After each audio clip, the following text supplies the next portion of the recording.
I really do wish that growing up I had a teacher like Oversimplified.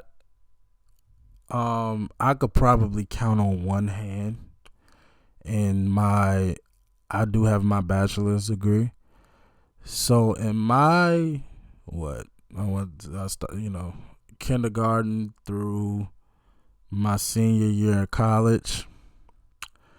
What's that, about 16 years worth of school? I could probably count on one hand the amount of good teachers and or professors that I've had in my life.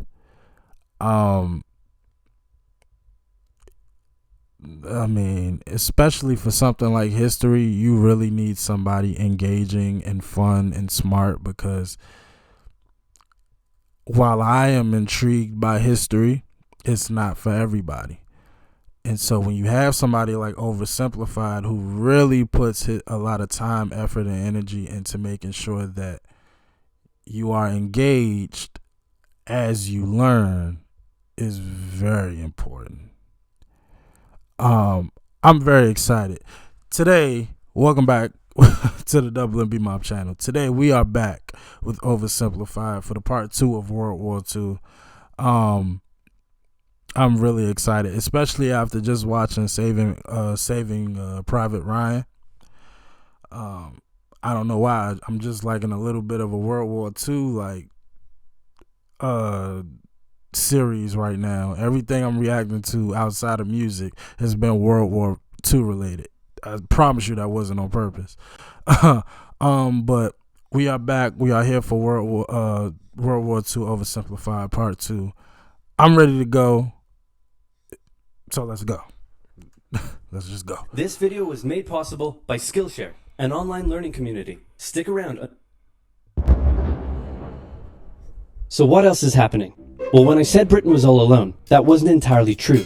Many Commonwealth nations and other allied colonies had joined the war in Britain's support. They would play a key role throughout the war, particularly in the African and Italian campaigns. On the Axis side, Germany, Italy, and Japan signed the defensive tripartite pact, bringing their military alliance even closer together. The Soviet Union's war against Finland should have been an easy victory, but it became a humiliating struggle, and their military ineptitude was put on full display. In the end, they did force the Finns to sue for peace. Then, they continued their honorable campaign of pushing around much smaller countries by annexing the Baltic states and part of northern Romania. France's colonies in equatorial Africa were like, heck no, we aren't going to join the Germans, and they all pledged their allegiance to free France, except for Gabon, which had to be taken by military force. The Allies also tried to capture the strategic port of Dakar, but that ended in failure. Mussolini had seen Hitler's successes, and he thought now it was Italy's time to shine, so he tried to take British Somaliland, and that went pretty well. Then he tried to take Egypt, and that went less well. Then he tried to take Greece, and that went really badly. Churchill began referring to Italy as Europe's soft underbelly. He began favoring a military campaign from the south and started sending British troops to Greece. All of this had Hitler pretty concerned, and he moved to protect his southern flank. He had been getting friendly with Hungary and twisted their arm into signing the Tripartite Pact and joining the Axis powers. Romania was also eager to join for protection against the Soviet Union. The Tripartite Pact was designed to prevent any other countries from deciding to join the Allies, specifically Britain's old ally, the pesky United States of America. When war first broke out, American public opinion was strongly against joining in. In 1940, there was an election. The Republican candidate said, "I will not send any young Americans to die in Europe," and sitting President Franklin D. Roosevelt said, "I will also not send any young Americans to die in Europe. Unless I have to, then I might." And Roosevelt won. Churchill asked him to join the war, but Roosevelt said, "No can do, Winston. But you know what? Here, have some weapons." America began supplying the Allies with food and munitions, but there was one problem. German U-boats were sinking thousands of Allied supply ships in the Atlantic, including American ones. If the Germans could sever Britain's supply line, the UK would starve. Throughout the war, the Allies had to come up with better technology to fight the U-boats. Improved radar, aircraft with longer range, better weaponry and convoy tactics. At one point, a man even called a meeting and said, "Pykrete. You take some wood, you take some ice, you put them together, you get pykrete." And then he pulled out a gun and shot some wood and it shattered. And then he shot some pykrete and the bullet ricocheted off it and hit someone else in the conference room. And then they tried to make a pykrete aircraft carrier. No way that's true. Because that's a really dumb idea. In the end, Alan Turing and his team of codebreakers cracked Germany's Enigma code, and the U-boats gradually became less and less of a threat. Back in Africa, Britain decided to push Italy out of Egypt. Hey, that was pretty easy. So they kept going. Hitler realized he was going to have to finally step in and do something. He went to Bulgaria and Yugoslavia and said, "Hey, I'm going to move troops through you to get to Greece, so either join us or, be invaded. Bulgaria opted to join them. Yugoslavia opted to be invaded. Then Greece finally fell to the joint German-Italian invasion. The British had moved troops from North Africa to fight in Greece, which helped Rommel and his tank divisions push the British back to Egypt, and they could have kept going, but a small, mostly Australian force held out under siege for 8 months in Tobruk, denying the Germans a strategic port city and disrupting their supply line. Despite having some success in the Middle East, the British didn't seem like any real threat for now. Hey, Soviet Union, look out! With 3 million troops, Hitler launched the largest ground invasion in history, and Stalin was far from ready.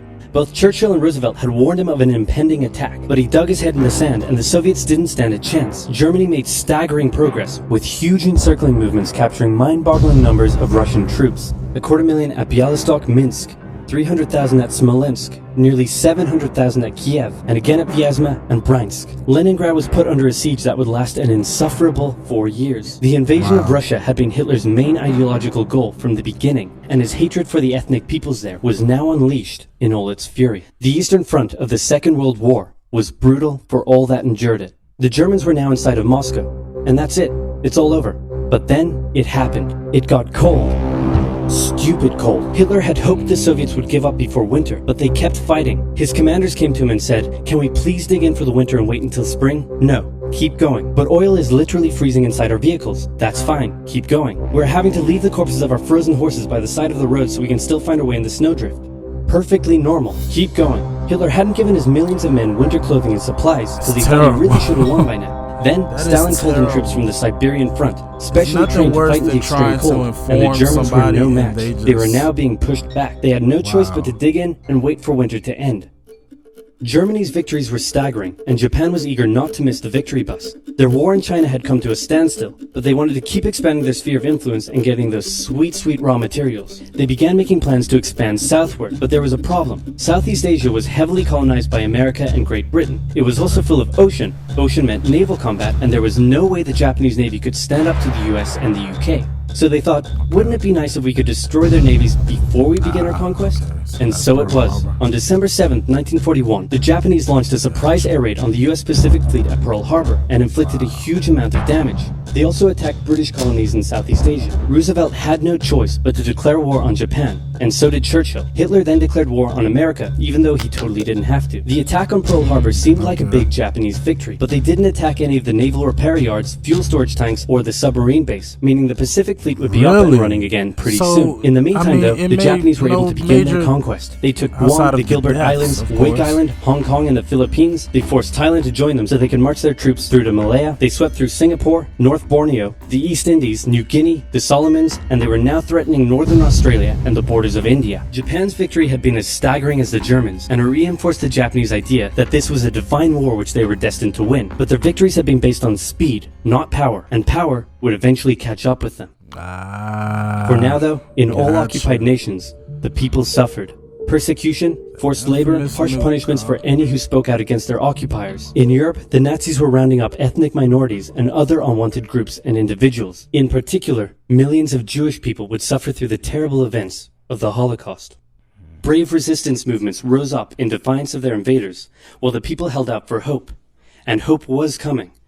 Winter was over, and Hitler could continue his push eastward. But this time, he switched up his strategy. He wanted to focus on the south. His plan was to cut off the Russian armies in the Caucasus, an area full of oil, and then invade the Caucasus and take all the oil. His forces moved across the north with ease, and Hitler got cocky. He rerouted the 4th Panzer Army south early, leaving the 6th Army to complete the encircling movement alone. To do so, the 6th Army had to reach and take the key Soviet city of Stalingrad. The Russians defended it fiercely, and Stalingrad saw some of the harshest fighting of the entire war. The Soviets held up the German advance for 5 months as they battled in the war-torn city, which bought them valuable time. When the Germans had first launched their invasion a year earlier, the Soviets had moved their factories to the east. Those factories had been building a butt-ton of tanks and aircraft and getting the Soviet army up to scratch. Now, it was ready. Stalin gathered his new and improved forces around the city, and in an attack that resembled Hitler's own encirclement tactics, they began surrounding the 6th Army.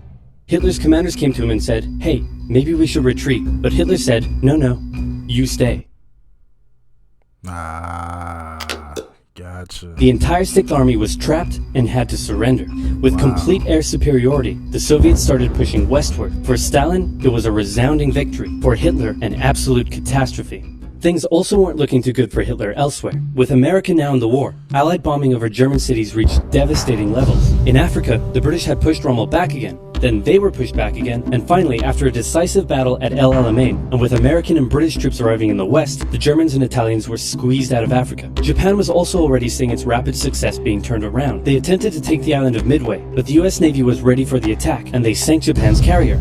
Actually, they sank a lot of them. It was a battle from which the Japanese Navy would never recover. British, Indian, and Chinese troops held the line in the harsh jungle terrain of Burma, and the Japanese suffered losses in the Solomon Islands and New Guinea. They began to realize they were not invincible. With the Axis out of Africa, the Allies had to decide their next move. Churchill still wanted to attack from the south, while the Americans preferred a full sea invasion in northern France. Alright, said the Americans, we'll do it your way. Allied forces successfully landed in Sicily and began moving north. They also carried out bombing raids over Rome. The thing was, many of the people in Sicily had relatives living in America, and they greeted the American troops quite warmly. With the war reaching home territory, most Italians just weren't that into it, and Mussolini was suddenly very unpopular. He was voted out by his own fascist Grand Council and was toppled from power. Italy immediately began negotiations for surrender. Hitler wasn't surprised and had already sent reinforcements southward. In an operation he ironically called Operation Axis, German troops quickly disarmed Italian troops in the north. The Allies continued fighting the Germans up through Italy, but then winter set in, meaning mud, and everything slowed to a halt.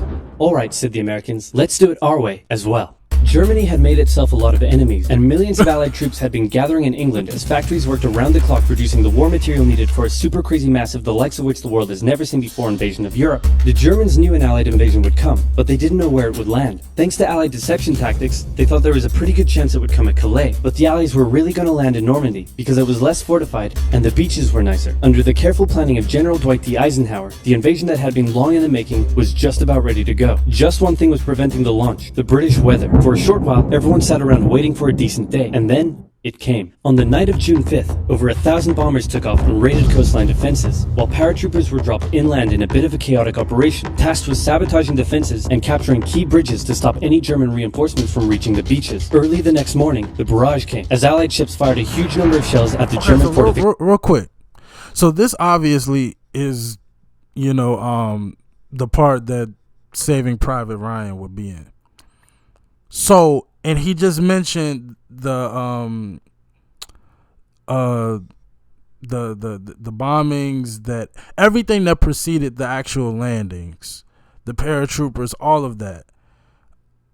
So did that mission like completely fail? I did hear him just say I forgot the exact word that he used, but he said it was a crazy mission, like borderline impossible. So am I like, because of how Saving Private Ryan made it seem, and obviously we know these landings, I mean, just trying to get on land was borderline like impossible. You consider how many men that we lost on those beaches. I'm very curious to learn more about everything that preceded the actual, men coming on the beach and trying to get hold of these. I know what I'm trying to say, but everywhere where the Germans are, what exactly was the mission? I don't know what I'm trying to say, but I'm just so the way the movie makes it seem is that the paratroopers in those bombings did borderline nothing. Like, it was ineffective in every possible way, which obviously meant that the soldiers on foot were like fucked. Like they I don't want to say walked into an ambush, but they just walked into a losing situation that they somehow miraculously pulled off. I'm very interested to know what exactly was the mission of the paratroopers and the bombings the day before. Like, obviously there were specific targets that were trying to be hit. Were they hit? To what extent did the Germans hurry up and resupply those targets? Like why was getting on the beach that much of a struggle? I'm genuinely asking. I don't know. He just like vaguely mentioned it, but he really didn't go into detail how I would like. I really want to know about everything, leading up to the landings. But sorry about that.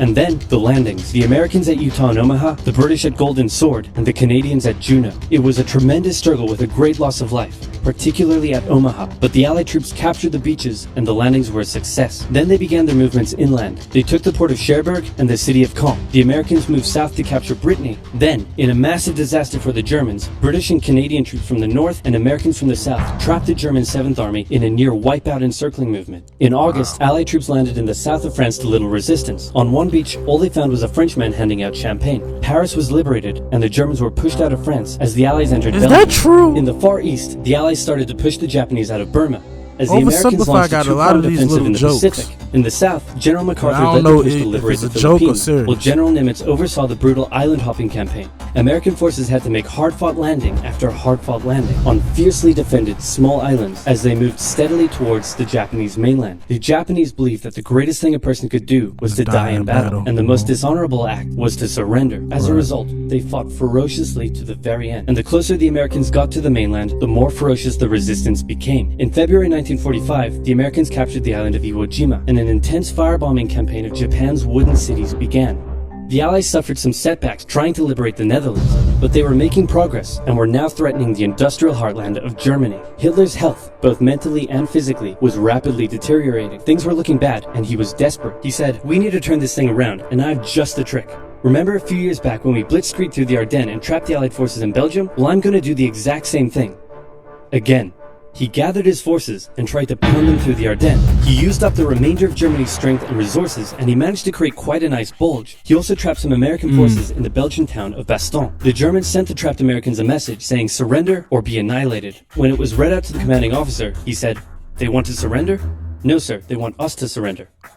Nuts! And that's what they sent off as their official reply. General Patton's Third Army then managed to break the siege from the southwest, and the Germans were pushed back. Hitler's last-ditch attempt had failed, and what followed was a total collapse. I think I of the did German hear forces. about that The Allies pushed into Germany from both sides. The Soviet Union took Warsaw and kept pushing to Berlin. In his bunker, Hitler realized all hope was lost. Berlin fell, and with it, Hitler's dreams of a great German empire. Two of the Axis nations had been knocked out. One to go. The Americans began their assault on Okinawa, the last island before they would reach the Japanese mainland. The desperate Japanese fought hard, launching kamikaze attacks on the US ships. The citizens of Okinawa suffered through the terrible fighting, but in 2 months, the island was captured. The Allies now had to make a choice. Either continue the devastating struggle up the Japanese mainland, or they could try to coerce the Japanese into surrendering now. In July, the first successful atomic bomb test took place in New Mexico, and the destructive weapon was ready for use. America and the UK were also seeing the Soviet Union not so much liberating as occupying its captured territories, and so they wanted to put on a show of force. On August 6th,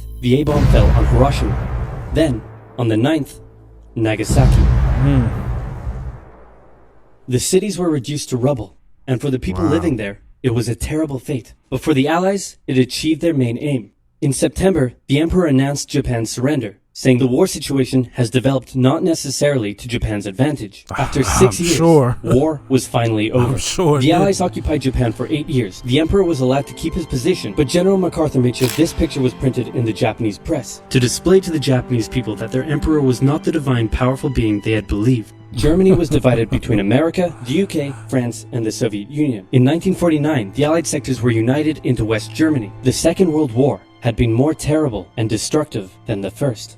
In its aftermath, two major superpowers with two very different ideologies had come out victorious, and the tension between the two of them would create a new kind of war. A very, very cold one. Gotcha. Wow, Churchill, that looks just like me. And your app is doing really well. Wow. Okay, so again, we'll go to the actual history first, and then we'll talk about Oversimplified.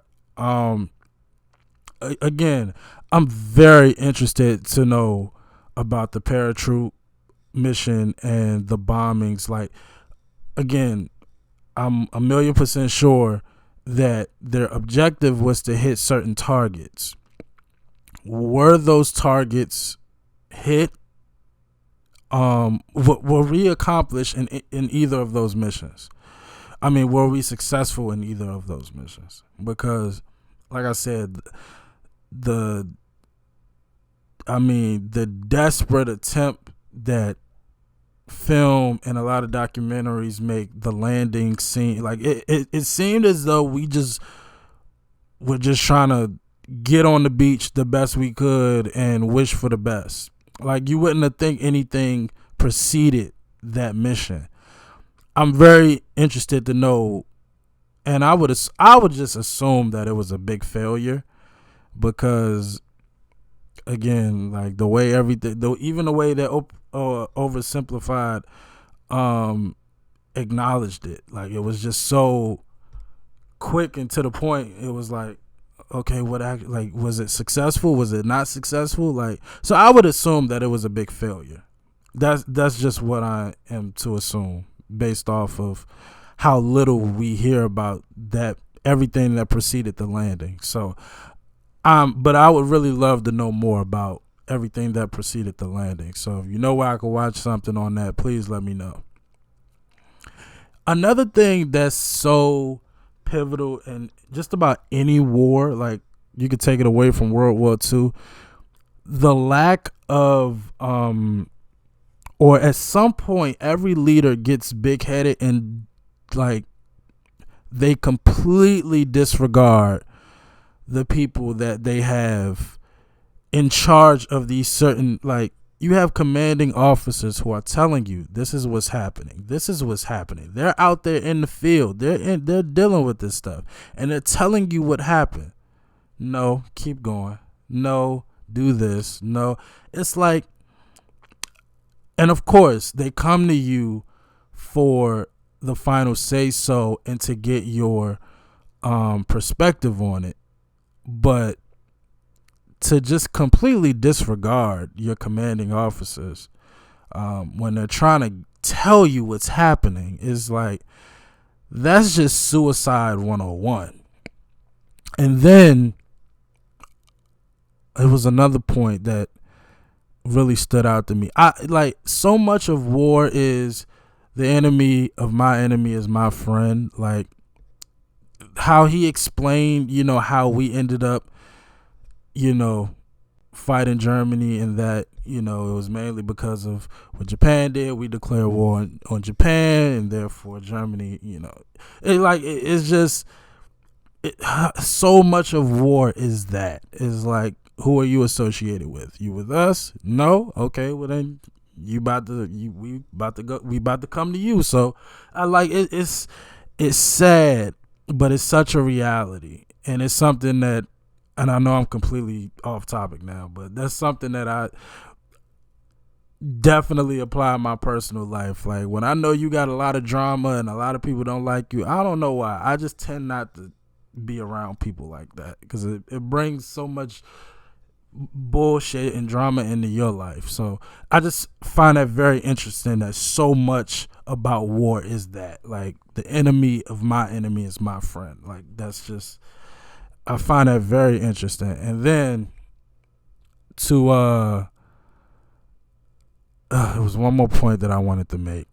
Oh, so much of war, how much the natural elements come into play. Like just the fact that it got cold.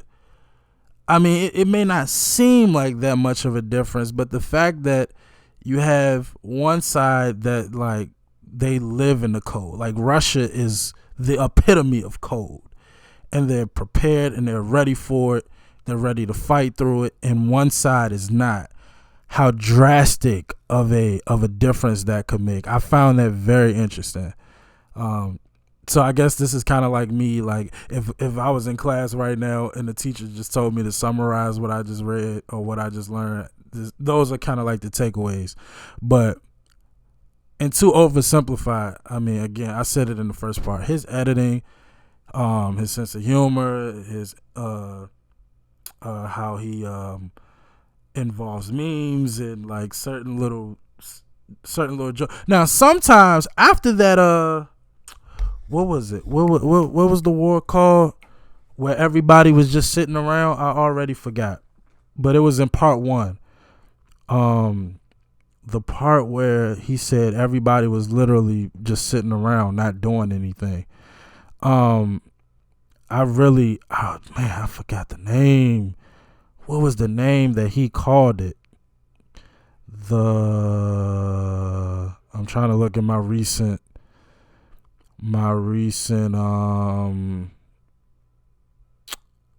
searches on Google. Damn, I can't remember. Anyway, yeah, I'm not gonna be able to find it. But anyway, the way he said it, I thought he was kind of like joking, but it was a real thing where literally nobody did anything. Like everybody just kind of stood at their, in their own parameters, and we at war. The war started. Like we supposed to be fighting, but nobody did anything. The way he presented it, I thought he was joking, but it was a real thing. So if that's real about the wood and the ice, and somebody was like doing a demonstration and somebody got hit with the ricochet bullet, if that's a real story, can y'all please send that to me? Like, tell me where I could find that. Like that, when he said that, I'm like, oversimplified. Are you joking, bro? Like, I don't know why I thought he was joking, but I would presume he wasn't. Y'all gotta show me where that is. I gotta see that. I gotta read that story for myself. But yeah, Oversimplified, his sense of humor and everything that he does with the editing. I mean, the stickman and everything. He's phenomenal. So shout out to him and all the great work that he does. And y'all send me a bunch of recommendations that I should check out. Y'all said the Prohibition. I know a decent amount of the Prohibition. But I'm sure Oversimplified will give me the extras that I need. Y'all said that one. Y'all said the falling of World War II. Y'all said that's not an Oversimplified video. But I'll check that out. I'm trying to think what else y'all told me to react to. Y'all said Oversimplified got a good amount of stuff to check out. So I definitely will get on that ASAP. But I appreciate y'all for watching. I appreciate the recommendations. As always, like, comment, subscribe. Appreciate y'all for watching. Until next time, peace.